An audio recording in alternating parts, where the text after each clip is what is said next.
نیکی کا دوسرا درجہ جس پر آپ برے احساسات نہیں رکھتے اور بدی کا بدلہ بدی سے نہیں دیتے غیر متحرک نیکی کہلا سکتا ہے. تاہم نیکی کا تیسرا درجہ جس پر آپ بدی کا بدلہ نیکی کے ساتھ دیتے ہیں نیکی کا اصلاً متحرک درجہ ہو سکتا ہے. اب برائے مہربانی خود کا معائنہ کیجئے کہ آپ نیکی کے اس درجے پر ہیں یا نہیں. اگر آپ کا خیال ہے کہ آپ میں بدی باقی نہیں ہے یا اگر آپ کا خیال ہے کہ آپ نیکی میں رہتے ہیں تو برائے مہربانی اس پیغام کو سنتے ہوئے اپنا معائنہ کیجئے.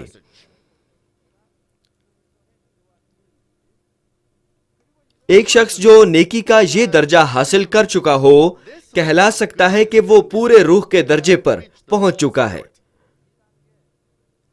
نیکی کے دوسرے درجے میں واضح طور پر روح سے پورے روح تک کہنا آسان نہیں ہے، لیکن اس نیکی پر انحصار کرتے ہوئے جو آپ دکھا رہے ہیں ہم کہہ سکتے ہیں کہ آپ وہاں جا رہے ہیں یا آپ پہلے یہ بنا چکے ہیں. لیکن وہاں چوتھا درجہ ہے، چنانچہ یہ کہنا بہتر ہے کہ آپ وہاں جا رہے ہیں. اس قسم کا شخص صرف جسم اور بدی کی اقسام نہیں چھوڑ چکا ہوتا، جیسے خدا کا کلام فرماتا ہے کہ یہ نہ کرو اور اس کو دور کرو، بلکہ خدا کے کلام کی یہ بات بھی پوری کر چکا ہوتا ہے کہ یہ کرو اور اس پر چلو. ثابت قدم ہونا اور تکمیل کرنا اس سے پوری طرح مختلف ہے. ہم صرف اس وقت کہہ سکتے ہیں کہ آپ نے تکمیل کی ہے جب آپ محبت کے ساتھ وہ کر سکیں جو خدا آپ کو کرنے کو کہتا ہے. جب آپ یہ خوشی سے کرتے ہیں تب ہم کہہ سکتے ہیں کہ آپ نے کامل طور پر اس کی تکمیل کی. مثال کے طور پر متی 5ویں باب کی 39 سے 42 آیات کہتی ہیں، لیکن میں تم سے یہ کہتا ہوں کہ شریر کا مقابلہ نہ کرنا، بلکہ جو کوئی تیرے داہنے گال پر تماچا مارے دوسرا بھی اس کی طرف پھیر دے. اور اگر کوئی تجھ پر نالش کر کے تیرا کرتا لینا چاہے تو چوغا بھی اسے لینے دے. اور جو کوئی تجھے 1 کوس بیگار میں لے جائے اس کے ساتھ 2 کوس چلا جا. جو کوئی تجھ سے مانگے اسے دے، اور جو تجھ سے قرض چاہے اس سے منہ نہ موڑ. اگر آپ اس قسم کی آیت میں اپنے دل کی گہرائی سے اور فطری طور پر نیکی کے کاموں پر عمل کر سکیں اور نمونہ بنا سکیں تو آپ نیکی کے تیسرے درجے پر ہیں فطرتاً. آپ اپنے نفع یا نقصان کا حساب نہیں کرتے. آپ نیکی کو پورا کرنے کے لیے اپنی قربانی دینے کے متعلق بھی پرواہ نہیں کرتے. اگرچہ ایسا شخص ہو جو آپ کے ساتھ ایک دشمن کی طرح عمل کرے تو آپ صرف اس کے ساتھ صلح رکھنے کے راستوں کے بارے میں ہی سوچیں گے.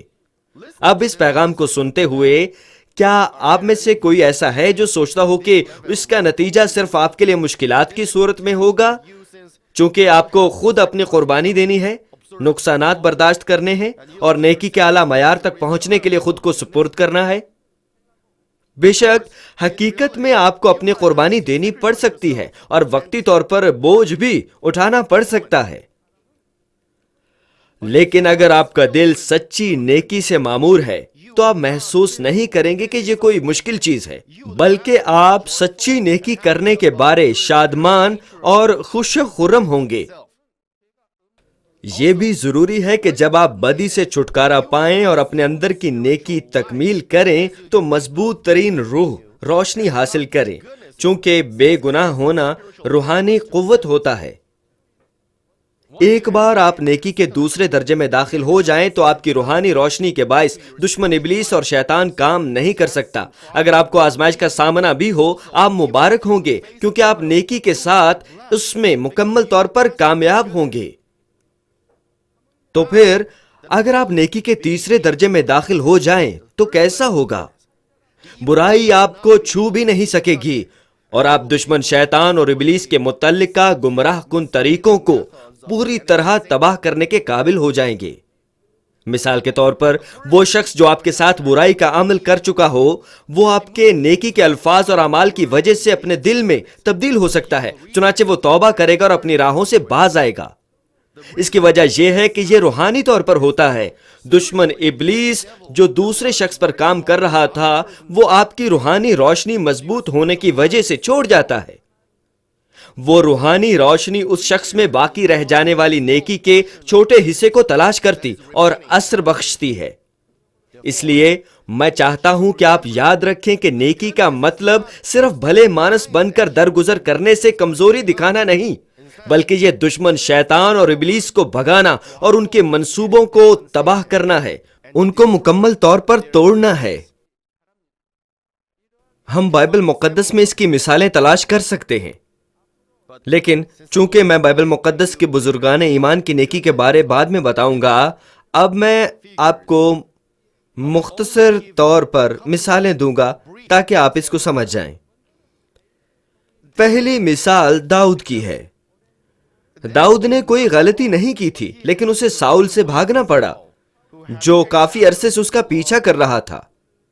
ایک دن اسے ساؤل کو قتل کرنے کا ایک اچھا موقع ملا۔ داؤد ایسا شخص تھا جو اپنے ملک، اپنے بادشاہ اور اپنے لوگوں کی خاطر اپنی زندگی بھی داؤ پر لگا کر لڑتا تھا، اور اس نے بہت سی جنگوں میں فتح حاصل کی۔ بادشاہ اس کو شاباش دینے کی بجائے اپنے سپاہیوں کو ساتھ لے کر داؤد کو قتل کرنے کے لیے اس کا پیچھا کیا کرتا تھا۔ ساؤل آرام کرنے کے لیے خالی ہاتھ ایک غار میں گیا جہاں داؤد چھپا ہوا تھا۔ اسے علم نہیں تھا۔ اگر آپ اسرائیل گئے ہوں تو آپ کو معلوم ہوگا کہ سورج پوری آب و تاب پر ہو تو جلا دینے والی گرمی ہوتی ہے۔ دوپہر کے وقت باہر بہت زیادہ گرمی ہوتی ہے، لیکن ایک بار آپ سائے میں چلے جائیں تو ٹھنڈک ہو جاتی ہے۔ چنانچہ ساؤل کو داؤد کا پیچھا کرتے کرتے موسم گرم ہو گیا، وہ تھک گیا اور ایک غار میں گیا۔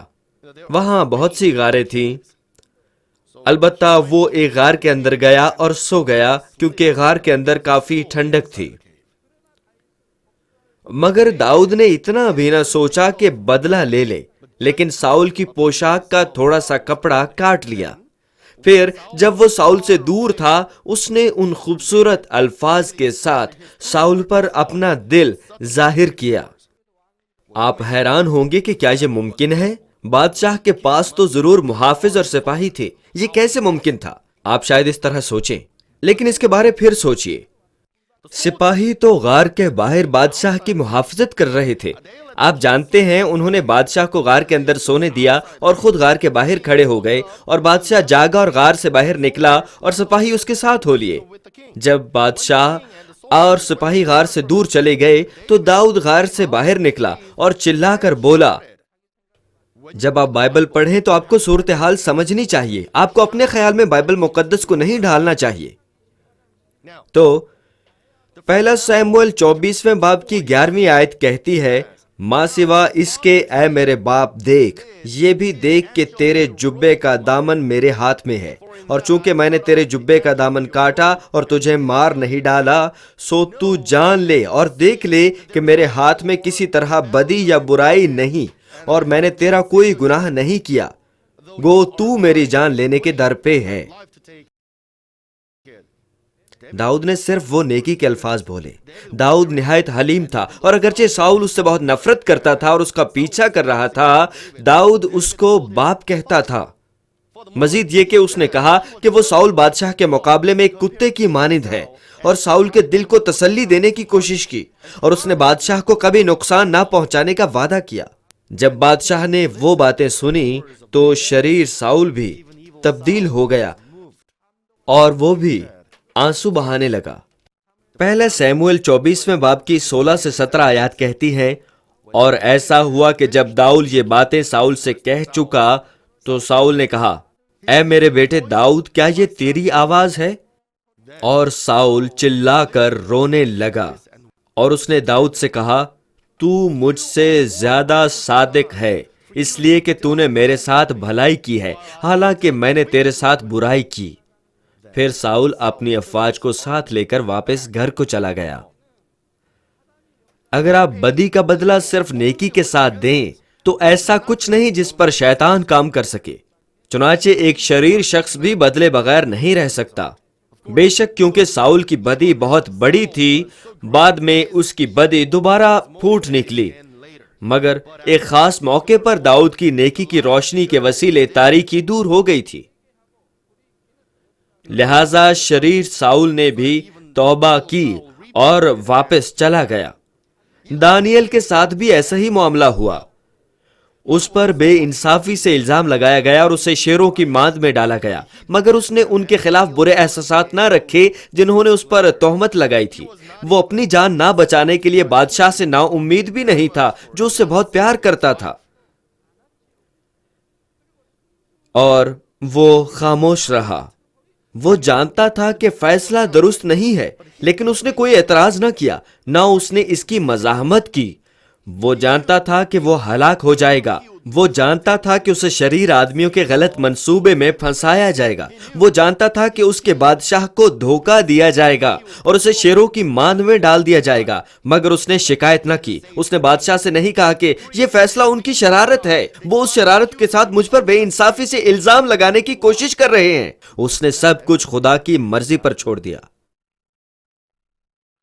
اور جب وہ خدا کے کلام کے وسیلے ڈرامائی انداز میں شیروں کی ماند میں محفوظ رہا تو اس نے بادشاہ کے ساتھ عظیم خدمت کے الفاظ بولے. دانیل 6 باب کی 21 سے 22 آیات کہتی ہیں، تب دانیل نے بادشاہ سے کہا، اے بادشاہ ابد تک جیتا رہے.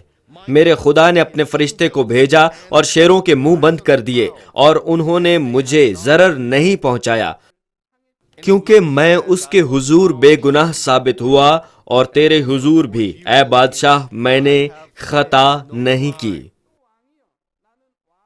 بادشاہ دانیل کے لیے بہت پریشان تھا، کیونکہ وہ دانیل کی معصومیت کو جانتے ہوئے بھی اسے بچا نہیں سکا تھا. اور جب اس نے دانیل سے وہ اچھی باتیں سنی تو اس کا دل نہایت تبدیل ہو گیا. دانیل 6 باب کی 23ویں آیت کہتی ہے، پس بادشاہ نہایت شادمان ہوا اور حکم دیا کہ دانیل کو اس ماند سے نکالیں. پس دانیل اس ماند سے نکالا گیا اور معلوم ہوا کہ اسے کچھ ضرر نہیں پہنچا، کیونکہ اس نے اپنے خدا پر توکل کیا تھا. خدا نے دانیل کو شیروں سے محفوظ رکھا کیونکہ وہ خدا پر توکل کرتا تھا. وہ کھلے کھیت میں نہیں تھا، اس کو ایک ماند میں پھینکا گیا تھا جہاں شیر اس کے منتظر تھے، اور وہ سارے شیر بھوکے تھے. ان دنوں میں لوگ شیروں کو بھوکا رکھتے تھے اور بعد میں مجرموں کو ان کے آگے ڈال دیتے تھے. کیونکہ شیر بہت بھوکے ہوتے تھے، اس لیے جب کوئی مجرم ماند میں آتا تھا تو شیر دریغ نہیں کرتے تھے، وہ مجرم کی ہڈیوں تک کو چبا جاتے تھے. وہ شیروں کو بہت بھوکا رکھتے تھے تاکہ جو بھی جسم ان کو نظر آئے وہ اسے بلا ہچکچاہٹ کھا جائیں.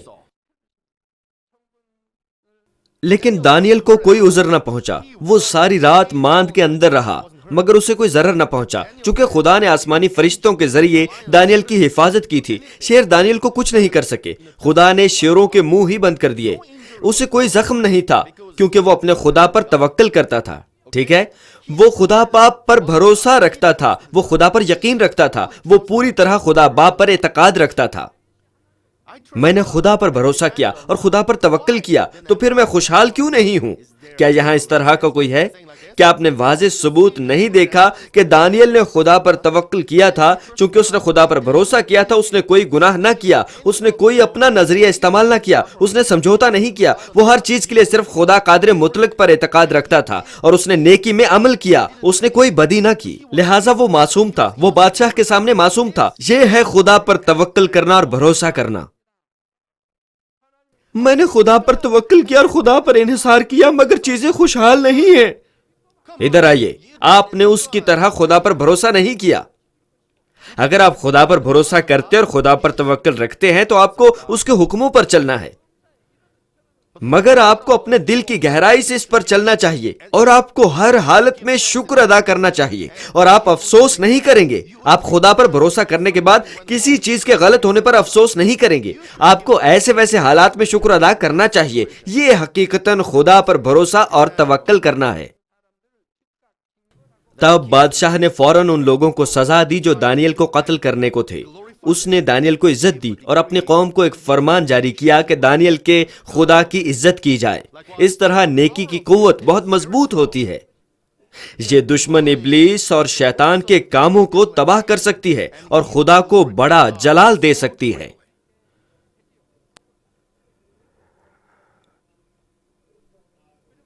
خدا ہمیشہ ان کے ساتھ چلتا ہے جو نیکی کے اس درجے پر پہنچ چکے ہوں اور ان کو ان کے دل کی تمناؤں کے مطابق عین مطابق جواب دیتا ہے۔ بعض اوقات مجھے ان بیویوں کی طرف سے خطوط موصول ہوتے ہیں جو اپنے شوہروں کی ستائی ہوئی اور تکلیف میں ہوتی ہیں۔ وہ مجھے مشورے کے لیے خط بھیجتی ہیں اور وہ اپنے خطوط میں کہتی ہیں کہ اپنے شوہروں کے ساتھ اچھا سلوک کر رہی ہوں اور اس طرح کے الفاظ لکھے ہوتے ہیں۔ جب وہ خدا کے لیے کام کر رہی ہوں تو بعض اوقات ان کے شوہر اپنی بیویوں کو گالیاں دیتے ہیں اور اپنی بیویوں کو پینٹی بھی لگاتے ہیں، لیکن بیویاں بار بار صبر کے ساتھ اس کو برداشت کرتی ہیں۔ شوہر بیویوں کو پینٹی لگاتے ہی رہتے ہیں، بس وہ اپنے خطوط میں پوچھتی ہیں کہ مجھے کب تک یہ برداشت کرنا ہے، کب تک برداشت کرنا ہے، مجھے کب تک اس کے ساتھ برداشت کرنا ہے، مجھے اس کے ساتھ رہنے کی کوشش کرنی چاہیے مگر مجھے اس کے ساتھ کب تک برداشت کرنا ہے، مجھے اس مسئلے کو کیسے حل کرنا ہے۔ وہ اپنے خطوط میں اس طرح کی باتیں پوچھتی ہیں۔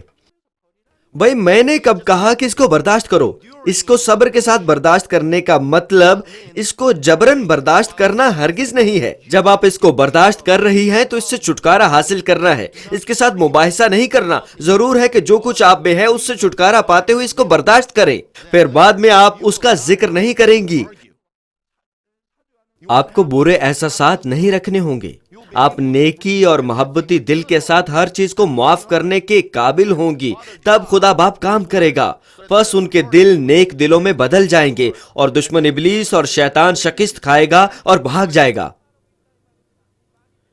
اس طرح نیکی کے درجات ہیں، مگر ایسے لوگ ہیں جو نیکی کے پہلے درجے پر بھی نہیں پہنچے ہوتے اور کہتے ہیں کہ میں خدا باپ سے محبت رکھتا ہوں اور اس کے کلام کے ساتھ رہتا ہوں، لیکن میں اس طرح مصیبت میں ہوں۔ کیا یہ سمجھ میں آتا ہے؟ آپ کا کیا خیال ہے؟ کیا آپ کو اس کی کوئی سمجھ آتی ہے؟ میں نے کہا کہ نیکی کا پہلا درجہ وہ درجہ نہیں جس کو خدا پہچانتا ہے، چونکہ دنیا کے لوگ سوچتے ہیں کہ یہ نیکی ہے اور وہ سوچتے ہیں کہ یہ حتمی نیکی ہے۔ خدا فرماتا ہے کہ پہلا درجہ صرف دنیا کے لوگوں کے واسطے ہے، لیکن خدا کے لیے یہ برائی ہی ہے۔ نیکی جس کو خدا باپ جانتا ہے وہ دوسرے درجے اور اس سے اوپر کی نیکی ہے، لیکن اس سے اوپر نیکی کا ایک اور درجہ ہے۔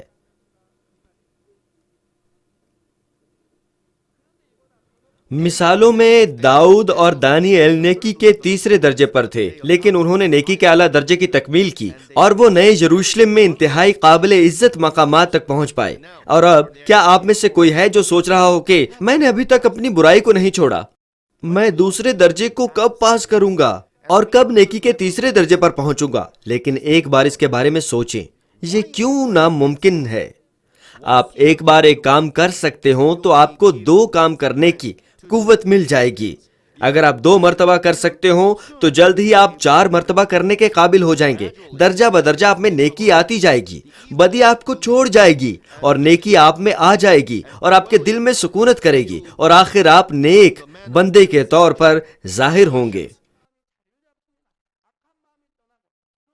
بائبل میں غلطیوں 6 باب کی 9 آیت کہتی ہے،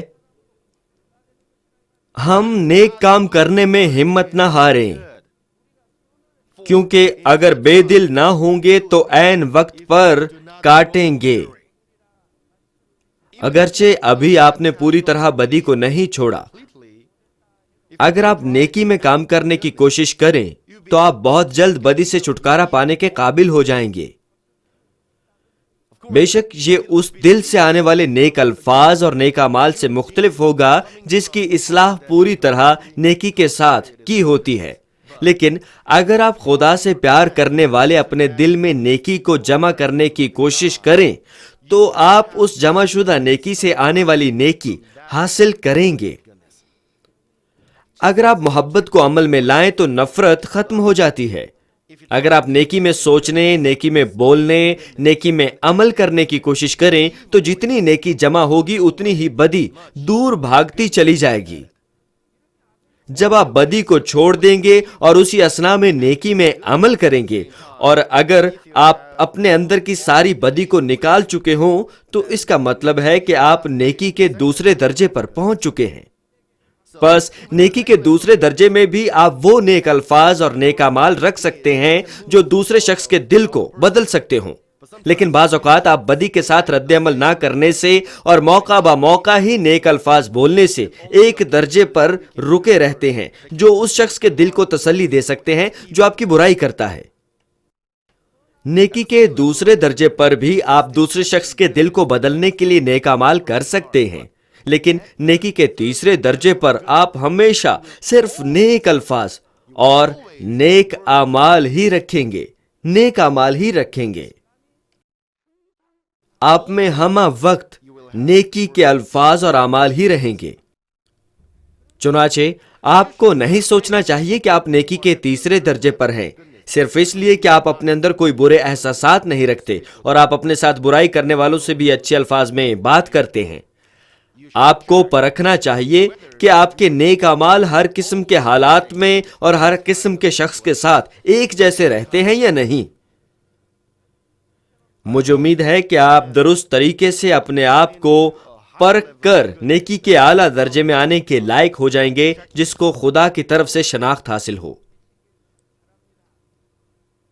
مسیح میں عزیز بہنوں اور بھائیوں، آخر میں آپ کو نیکی کے چوتھے درجے کی بابت بتاؤں گا جو کہ سب سے اعلیٰ درجہ ہے۔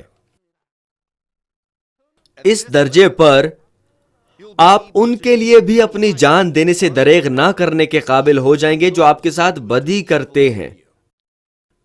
یہ خدا کی نیکی ہے جس نے گناہوں کے کفارے کے طور پر اپنا اکلوتا بیٹا بخش دیا۔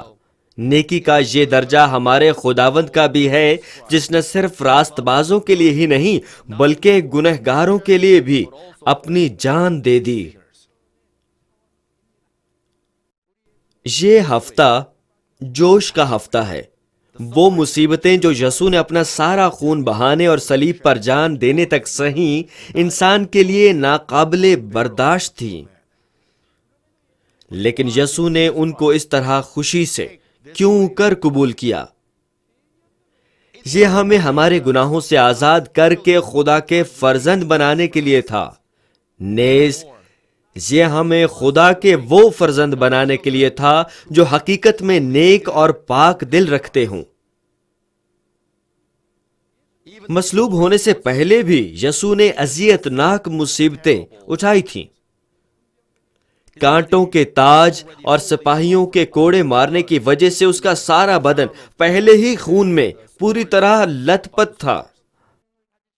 اگر آپ آدھا ایمان رکھتے ہیں، میرا مطلب ہے اگر آپ خداوند کے آدھے دن پر عمل کرتے ہیں، بالفاظ دیگر اگر آپ اتوار کی صبح کو عبادت کرتے ہیں مگر شام کی عبادت یا ذیلی عبادتوں سے غیر حاضر ہوتے ہیں، تو یاد رکھیں کہ ہمارے خدا باپ نے فرمایا کہ خداوند کے پورے دن پر عمل کرنا۔ اگر آپ حقیقتاً خداوند اور خدا باپ کی محبت کو جانتے ہیں تو کیا آپ نہیں سوچتے کہ آپ دنیاوی چیزوں کو سوچے بغیر خوشی اور شکر گزاری کے ساتھ خداوند کے پورے دن پر عمل کر سکتے ہیں؟ اگر آپ حقیقت میں خدا سے محبت رکھتے ہیں، اگر آپ حقیقتاً اس کی محبت سے واقف ہیں اور اس پر یقین رکھتے ہیں، تو آپ چرچ آنے اور سبت پر عمل کرنے میں خوش ہوں گے۔ آپ محبت کے ساتھ پرستش اور دعا ادا کریں گے۔ یہ وہ وقت ہے جب آپ اقرار کر سکتے ہیں کہ آپ خدا باپ اور خداوند سے محبت رکھتے ہیں۔ آپ جبراً یہ اقرار نہیں کر سکتے، اس لیے کہ محبت زبردستی نہیں ہو سکتی۔ ان تکالیف کو سہنے کے بعد یسوع کو لکڑی کی صلیب اٹھانی تھی جو بہت بڑی اور اس سے بہت ہی بھاری تھی۔ پہلے ہی ناتوانی اور بہت زیادہ خون بہہ جانے کے باوجود یسوع نے صلیب اٹھائی اور اسے لے کر مصلوبیت کے مقام جلجتا کی جانب قدم بقدم چلا۔ وہ گرتا، پھر اٹھتا اور چند قدم پر پھر گر جاتا، مگر پھر بھی وہ سارے راستے بار بار کھڑا ہو کر گیا۔ اس وقت کوئی نہیں جانتا تھا کہ وہ اس اذیت کو کیوں اٹھا رہا ہے۔ وہاں صرف چند عورتیں تھیں جو حقیقتاً یسوع سے محبت رکھتی تھی اور اس کے پیچھے ماتم کرتی جاتی تھی۔ بہت سے لوگوں نے اسے خدا کا مارا کوٹا اور ستایا ہوا سمجھا، جیسے یسایہ 53 باب کی 4 آیت میں مرقوم ہے۔ لیکن یسایہ 53 باب کی 5 آیات کہتی ہے، حالانکہ وہ ہماری خطاؤں کے سبب سے گھائل کیا گیا اور ہماری بد کرداری کے باعث کچلا گیا. ہماری ہی سلامتی کے لیے اس پر سیاست ہوئی تاکہ اس کے مار کھانے سے ہم شفا پائیں. یسوع ہمارے گناہوں کے باعث ہم پر لگی ہوئی موت کی لعنت سے رہائی دینے کے لیے صلیب پر لٹکا دیا گیا اور گنہگاروں کو ان کے گناہوں سے ایک ہی بار رہائی دینے کے لیے اپنا بے عیب خون بہا دیا. ہمیں تمام اقسام کی بیماریوں سے آزادی دینے کے لیے اس نے کوڑے کھائے. جو گناہ ہم اپنے خیالات سے کرتے ہیں ان کو معاف کرنے کے لیے اس نے کانٹوں کا تاج پہنا. ہمارے ان گناہوں کو معاف کرنے کے لیے اس کے ہاتھوں اور پاؤں میں کیل گاڑے گئے جو ہم اپنے ہاتھ اور پیروں سے کرتے ہیں. اسی طرح یسوع ہم گناہگاروں کی خاطر اپنی ہر چیز دینے کے لیے آیا اور آخر کار اس نے ہمیں ابدی زندگی دینے کے لیے اپنی جان دے دی. ہمیں ابدی زندگی دینے کے لیے.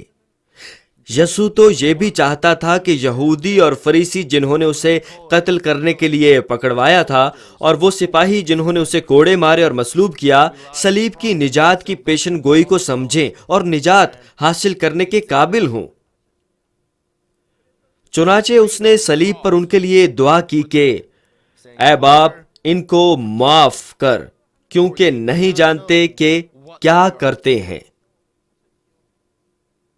اس لیے ہمیں خداوند کی اس محبت اور فضل کو سمجھنا چاہیے اور اس کی اس حسرت کو پورا کرنا چاہیے جو اس نے تمام مصائب اٹھاتے ہوئے کی تھی. یہ روحانی فرزند بننا ہے جن کو خدا چاہتا ہے. وہ فرزند جو خدا سے عشق کی حد تک محبت رکھیں اور جن کے دل حقیقت میں نیک اور کامل ہوں. بائبل مقدس میں ہم ان لوگوں کو تلاش کر سکتے ہیں جو یسوع کی طرح نیکی کے چوتھے درجے پر پہنچ چکے تھے جس نے بد کردار لوگوں کے لیے بھی اپنی جان دے دی. سب سے پہلے ہم موسیٰ کے بارے بات کر سکتے ہیں. خروج 32ویں باب کی 32ویں آیت میں موسیٰ اسرائیل کے لوگوں کی خاطر دعا کرتا ہے جو خدا کے کلام کی نافرمانی کرنے پر تلے ہوئے تھے. یوں کہا جاتا ہے کہ اور اب اگر تو ان کا گناہ معاف کر دے تو خیر ورنہ میرا نام اس کتاب میں سے جو تو نے لکھی ہے مٹا دے. موسیٰ نے اسرائیل کے لوگوں کو خدا کی قدرت کے حیرت انگیز کاموں بشمول بحر قلزم پار کرانے کا ایسا تجربہ کرایا تھا جیسے وہ خشک زمین پر چل رہے ہوں. پھر بھی وہ ہمیشہ شکایت کرتے اور موسیٰ کے خلاف بڑبڑاتے تھے اور انہوں نے موسیٰ کو سنسار کرنے کی بھی کوشش کی. اس قسم کے لوگوں کے لیے بھی جب خدا کا غضب نازل ہونے کو تھا موسیٰ نے ان لوگوں کے لیے معافی منظور کروانے کے لیے اپنی زندگی تک کو داؤ پر لگا دیا. نئے عہد نامے میں بھی ایک رسول ہے جس نے موسیٰ کے مشابہ دل کے ساتھ دعا کی. وہ پولوس رسول ہے. رومیو 9 باب کی 3 آیت کہتی ہے کیونکہ مجھے یہاں تک منظور ہوتا کہ اپنے بھائیوں کی خاطر جو جسم کے روح سے میرے قرابتی ہیں میں خود مسیح سے محروم ہو جاتا.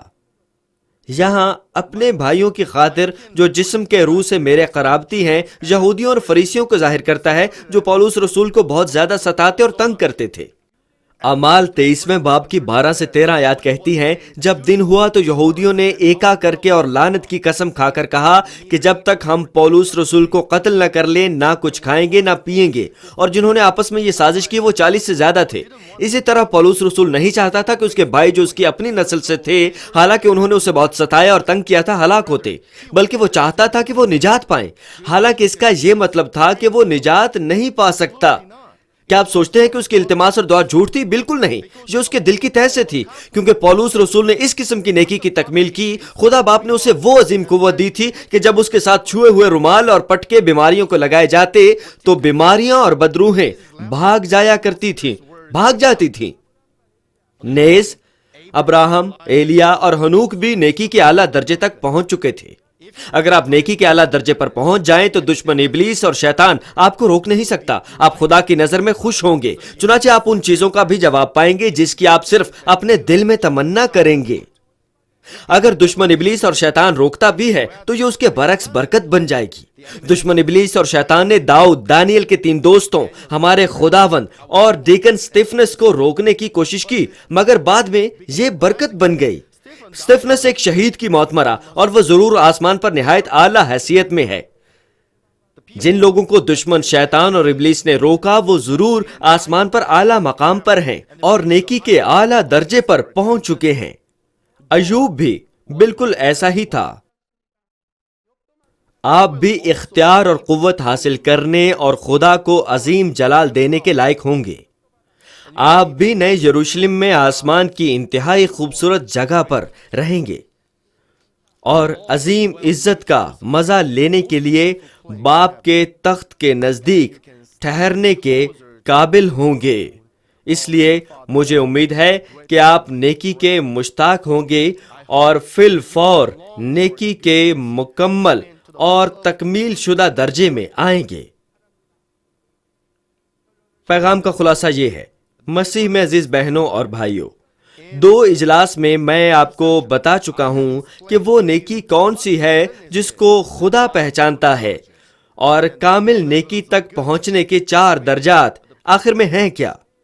نیکی کے 3 اجلاس میں آپ کو بائبل مقدس کے کرداروں کی مثالوں کے ذریعے نیکی کے عملی پہلوؤں کے بارے میں بتاؤں گا۔ آپ کئی کرداروں کے دل اور اعمال کے وسیلے سے واضح طور پر سمجھیں گے کہ خدا کی نیک تمنا ہے کیا۔ مگر خدا کی پسندیدہ مرضی صرف علم رکھنے میں نہیں بلکہ علم کو عمل میں لانے میں ہے۔ خدا کی کامل مرضی وقت گزرنے پر اور حالات تبدیل ہونے پر بھی تبدیلی کے بغیر نیکی میں مسلسل عمل کرنا ہے۔ 3 یوحنا پہلے باب کی 11ویں آیت کہتی ہے، اے پیارے، بدی کی نہیں بلکہ نیکی کی پیروی کر۔ نیکی کرنے والا خدا سے ہے، بدی کرنے والے نے خدا کو نہیں دیکھا۔ اس لیے مجھے امید ہے کہ آپ لا تبدیل طور پر نیکی میں عمل کریں گے اور خدا کے بے عیب فرزندوں کی طرح گناہ بھری دنیا میں نور کی طرح چمکیں گے۔ چنانچہ آپ خدا کو عظیم جلال دینے کے قابل ہوں گے۔ میں خداوند کے نام میں دعا گو ہوں کہ آپ بھی جلال اور برکات حاصل کرنے کے قابل ہو جائیں، یسوع مسیح کے نام میں آمین۔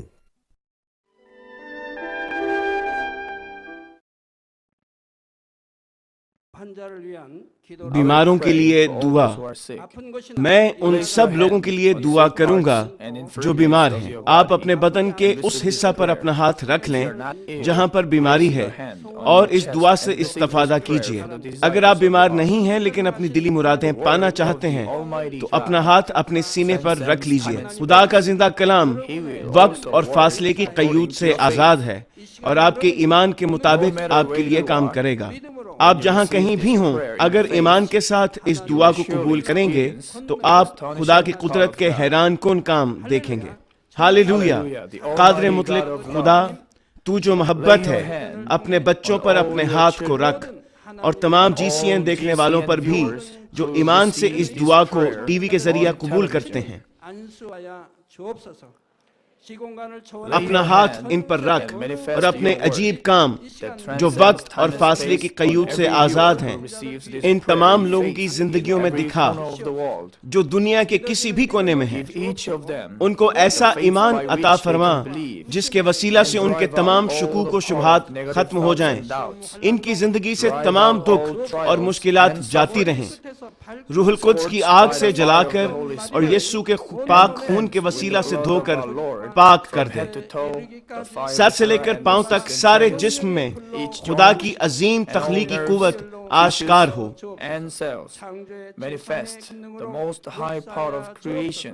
میں خداوند یسوع مسیح کے نام سے دشمن ابلیس اور شیطان تمام بیماریوں، جراثیموں اور کمزوریوں کو حکم دیتا ہوں کہ ان بدنوں سے الگ ہو جائیں۔ تمام چھوت کی بیماریاں جاتی رہیں، ہر وہ بیماری جو لا علاج ہے اور نئی دریافت شدہ بیماریاں روح القدس کی آگ سے جل کر بھسم ہو جائیں۔ آپ بیماری سے پاک ہو کر زور پائیں۔ معدے کا کینسر، پھیپھڑوں کا کینسر، رحم کا کینسر، جلد کا کینسر، آنتوں کا کینسر، ایڈز، لیوکیمیا، ذہنی امراض، دل کا عارضہ، پھیپھڑوں کی بیماریاں، ہر قسم کے زنانہ امراض، بلند فشار خون، شوگر، جلدی امراض، ہر قسم کی سوجن جاتی رہیں۔ پولیو، فالج، جوڑوں کا درد اور کمر کا درد یسوع مسیح کے نام میں ختم ہو جائیں۔ ہر قسم کا سر درد اور حادثات کے نتیجے میں پیدا ہونے والی ہر جسمانی تکلیف یسوع کے نام میں جاتی رہے۔ بیماری کی وجہ سے تھکان، نزلہ، زکام اور گلر جیسی بیماریاں روح القدس کی آگ سے جل کر بھسم ہو جائیں۔ مرگی، ذہنی معذوری، ذہنی دباؤ اور تمام ذہنی بیماریاں یسوع مسیح کے نام سے جاتی رہیں۔ ہر قسم کی تاریکی ختم ہو جائے اور ان کے دلوں میں اطمینان اور شادمانی آ جائے۔ خدا باپ تخلیق کی عظیم ترین قوت کے وسیلہ سے یہ جسم جو کمزور ہو چکے ہیں دوبارہ سے زور پائیں، فالج کے جکڑے آزاد ہو جائیں اور لنگڑے چلنا اور چھلانگے لگانا شروع کریں۔ نظر کی کمزوری جاتی رہے، بہرے سننا شروع کر دیں، اندھے بینائی حاصل کریں اور گونگے لوگ بولنا شروع کر دیں۔ خدا باپ بانجھ خواتین کو اولاد کی برکت عطا فرما، ٹوٹی ہڈیوں کو جوڑ دے اور جسم کے تمام جلے ہوئے حصے مکمل طور پر شفا یاب ہو جائیں۔ نشہ کی لعنت میں گرفتار لوگوں کو روح القدس کی آگ کے وسیلہ سے پاک اور صاف کر دے۔ جسم کے تمام مردہ خلیے زندہ ہو جائیں، تمام تاریکی جاتی رہے اور ابلیس کی قوتیں نکل جائیں، اور تباہیوں سے محفوظ رکھ اور ان کو برکت دے کہ وہ ایک خوشحال زندگی بسر کریں۔ اے خدا، اپنے فرزندوں کو گھروں اور کاروبار کی جگہ پر روح القدس کی آتشی باڑ میں محفوظ رکھنا، اور تیری آنکھیں جو آگ کے شعلہ کی مانند ہیں ان کو دیکھتی رہیں۔ ان کا باہر جانا اور اندر آنا مبارک ہو۔ انہیں برکت دے تاکہ یہ لوگوں کو قرض دیں لیکن کسی سے کبھی قرض نہ لیں۔ انہیں حکمت اور عقل دے اور ان پر فضل کر کہ وہ روح القدس سے معمور ہو جائیں۔ خداوند اپنے خادموں کو وہ کام کرنے کی توفیق اور فضل عطا فرما جو تو نے انہیں سونپا ہے۔ ہر چرچ میں ایک انقلاب برپا کر دے۔ اپنے بچوں کی رہنمائی کر تاکہ وہ تجھے جلال دیں جو بھی کام وہ کریں۔ اپنے عجائب کا ظہور فرما تاکہ وہ اپنے لبوں سے تیری گواہی دیں کہ وہ تجھ سے ملے ہیں اور تو ان کی دعاؤں کو قبول کرتا ہے۔ خدا باپ، میں تیرا شکریہ ادا کرتا ہوں اور صرف تجھے ہی سارا جلال دیتا ہوں۔ میں خداوند یسوع مسیح کے نام میں یہ دعا کرتا ہوں، آمین۔